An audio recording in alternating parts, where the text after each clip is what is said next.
welcome to day 15 of the CRaFTi Advent series. Can't believe I managed to keep going for this long. Today's video is one that is called Nuvo Mousse on the Gelli plate.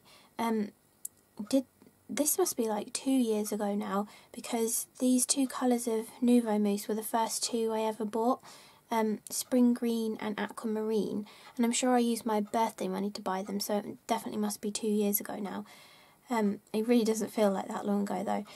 But anyway, so the trellis pattern that you saw me place, and you can see at the bottom of the screen, that is a die set from Tonic that is called the King's Cross case, I think, and it makes like a really gorgeous little suitcase gift box thing, but it has this intricate trellis pattern on the front panel, and also a longer strip which you'll see me using later in the video, which goes around the curve of the side of the box too. But I wanted to use them in a different way and show you how you could use them as a stencil and just use them as like decorative panels on your cards, not having to use the gift box as well. But nowadays, since I filmed this video, Tonic have brought out their Kaleidoscope collection, and all of those decorative panels can be used in the exact same way, and also the patterned panels that came out recently, and there's a few other like dimensional die sets that have gorgeous panels in that can equally be used in this way as well. So you saw me there, that tool I was just using was called the Spellbinders tool-in-one. Sometimes when you die cut, especially when I used to be using my Cuttlebug, you get like these little hairy bits on the back of your card, because dies work through pressure, so you're kind of pushing the die through the card and you get these little hairy bits on the back. But if you brush over with that tool-in-one, it gets rid of all those little hairy bits, so that's just a little top tip. So now I've got my Gelli plate. This is the 6x6 Gelli plate, and I'm going to use a mixture of acrylic paint and obviously the Nuvo Mousse from the title. So I've just sprayed on a little bit of paint. You don't want too much, you want to use it in like thin layers, because otherwise it's going to take a while to dry, or you're going to get gloopy, messy things. And I pressed in some punchinella, and then I also pressed in some scrunched up paper as well, just to give some subtle patterning for the first layer of that print. Then I'm taking some of the Spring Green Nuvo Mousse, and I'm just taking some out and then dipping my palette knife into water, and smushing it around just to give it a slightly thinner consistency so that it will brayer onto the Gelli plate nicely. Then again I'm using punchinella just to add a little bit of patterning. I just got some punchinella that's star-shaped as well. Punchinella is like sequin waste, so it's the bits that they sort of reject after making loads of sequins. But it works great for things like this because you don't have to worry about washing it afterwards. Like often I'm a bit wary of using all my stencils on the Gelli plate because I don't want to get them mucky, or I'll have to keep stopping to go and wash them. So things like punchinella and making your own stencil out of intricate die cuts is perfect for this. And another reason why I was brushing off all of those hairy bits is because I'm using that stencil on the Gelli plate, and you don't want to leave all those little tiny fibres on your Gelli plate, because then they're going to come off on other prints or leave little marks and stuff. I just went on and added a few more layers using the Aquamarine mousse as well, and pressing in different things. Now I'm going back to the acrylic paint, using that homemade stencil again. Just building up different layers, really. Just have fun. You can't really ruin it. If you just keep to a couple of colours, you really can't ruin it. You know, you can always just add another layer over the top to make it look more interesting. And so here I'm using our homemade stencil with the Nuvo Mousse and a spatula to give a proper 3D look.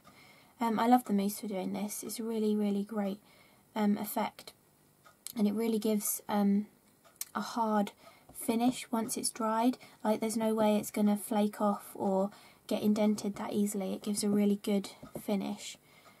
And again, when you're using a cardboard stencil that you made yourself, you don't have to worry about rushing off and washing it before the mousse dries. Although the embellishment mousse is water-based, so you can easily use baby wipes or just hot soapy water and like an old toothbrush to clean your stencils as well. So you don't have to worry, you know, if you are using your stencils. Oh, I decided I wanted a bit of sparkle, so that was just some Cosmic Shimmer sparkly texture paste, but you could equally use the Moonstone Glimmer paste, but I didn't have it then. And I just mixed it in with a little bit of that green acrylic paint I was using earlier, just to give something else to put onto the background to give a little bit of texture. It did go a little bit splodgy in some places through the Punchinella because Punchinella is so thin, because it's obviously sequins. Sequins are really thin. So sometimes it does seep under the little gaps between the circular areas, but I still like the look of it. And then I'm just cleaning up all my mess and I've left the well, no, I haven't left the background to dry there. I'd forgotten this when I was re-editing the video earlier so that I could do the voiceover on it. I forgot I'd done this. I'd taken a cocktail stick and then I'd actually like drawn things into the Nuvo mousse and then like kept picking out the insides of what I'd drawn and wiping it off on some kitchen roll and then carrying on. So you can actually put little extra details into your stenciled design. So I'd totally forgotten that I'd done that, but it gives a really neat effect. And then you just want to leave them to completely dry. It doesn't take too long actually, you know, like half an hour, and it should be dry enough to die cut. So now I've decided I want to actually use that trellis pattern as part of the decoration on my card, but I want it to be white, so I can't use the one that I already cut and made all inky. So I'm just cutting another one ready for later, and that pattern is really easy to line up, and any of the kaleidoscope ones, especially if they're more of a geometric design, they're really easy to line up as well. So you shouldn't have any troubles duplicating the pattern, or if you're only going to use a section that's the same kind of size as the actual die, you don't even have to line it up, you could just cut it twice. And then I just cut the backgrounds with a rectangle die. Because of that thick Nuvo mousse in some places, I did have to use my scissors afterwards to finish off the cut through the card. And then I've got that trellis piece, and then I've got all the frames that I cut at the beginning of the video, and I just want to work out where I want to put them on the card, and then which ones I want to put the trellis pattern behind, and then I'm also going to bring in some vellum and put that behind some of the other ones as well. And then I've got that Thanks die cut, which is a Lawn Fawn Scripty Thanks. I'm pretty sure you can still get that, so I'll try and remember to link that. I really love their Scripty words. So I'm just sticking those ones onto vellum, and then I'm just working out which of the designs I want to put that trellis behind, and then I'm just adding glue and leaving that to dry, and then I'll trim around it in a minute. So you can easily just angle your scissors underneath that scalloped edge of that square and trim around it, same with the vellum as well. And so all the circle and square frames I cut earlier, they were using Tonic dies as well. They were using their plain edged and scalloped edged basic layering dies. Some of their sets have got a mixture of the two. I think the ovals, the diamonds, and maybe some of the others that I haven't got, have got a mixture, but I think the circles and squares just come in sets where you get a whole set of plain edged and a whole set of scalloped edge, because squares and circles are the most useful. Or the rectangles also has straight edge and scalloped edge in them. And they've brought out new dies recently, Tonic have. They're all their stitched layering dies, which are really lovely. I love the circles. They've got like a cross-stitch design around the edge of them. They would work nicely for this too. So now I've decided, because of all of the extra white die cuts on the card, I want the sentiments to stand out a bit more. So I'm just going back in with the Nuvo mousse and covering that up. It doesn't give that great of a coverage on white card, so I leave it to dry, and then I'm adding a second coverage to make sure it's really you know, properly that aquamarine colour. But you can also die cut your sentiment from coloured card and then use it over the top, and that gives a really great result as well.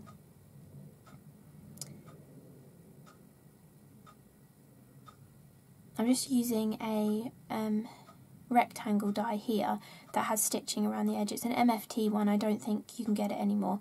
They used to do like a portrait and a landscape version of them, but my newest craze is the same kind of thing, adding the vellum behind the sentiment, but I just rip it against a ruler now instead of die cutting a rectangle. I just like to put the vellum onto my mat, put the ruler on top of it, and then you kind of pull up towards you, keeping pressure on the ruler to keep it still, and you can sort of like, or rip against the ruler but pulling it towards you, and it gives a kind of like a little dinky deckled edge to it. I really like doing that at the moment, and that would work just as well for this card. And this is that long strip die that I was telling you about earlier, which is supposed to decorate the side of the little suitcase dimensional die set, but I'm just cutting it 5 times, and then I'm going to use it to decorate the second card. And it has a separate inside edge and outside edge, just like the other panel I was using had a separate outside edge too, but I was only using the inside edge. So they're really versatile, all Tonic die sets, so versatile. It's crazy, some of them. You can just sit there all day and think up so many different ideas of ways to use them.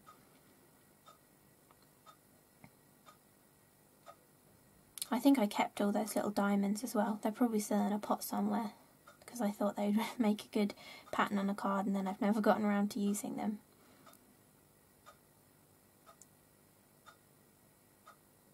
So I decided the white wasn't going to show up again, so this time I'm going back with the spring green and adding that on.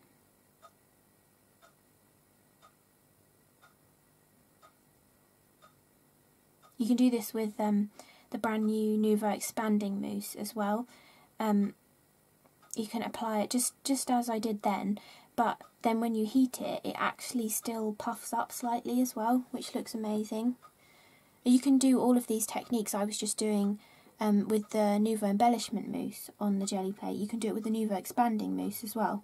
I haven't actually tried it, but the formulation is very similar. It's just that the expanding mousse will expand when you heat it. I decided I needed something behind the vellum just to help the sentiments stand out a little bit more, so I just used some of the same Nuvo Embellishment Mousse colours, coloured extra piece of card, and then cut them into some little banner shapes to just place behind the vellum, and then I'll put the sentiment on top of it, and it just helps it stand out a little bit more from the background. So I'm just sticking on all these little horizontal strips just to decorate this card.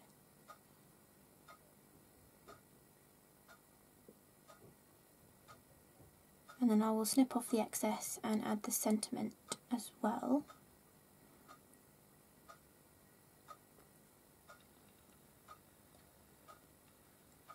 I think the rest of this video is just assembling everything, so I might leave you and put some music on it because you don't want to hear me just rambling about nothing.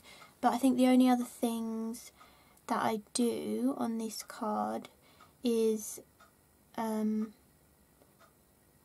add the gloss white Nuvo crystal drops, but I add pre-made ones.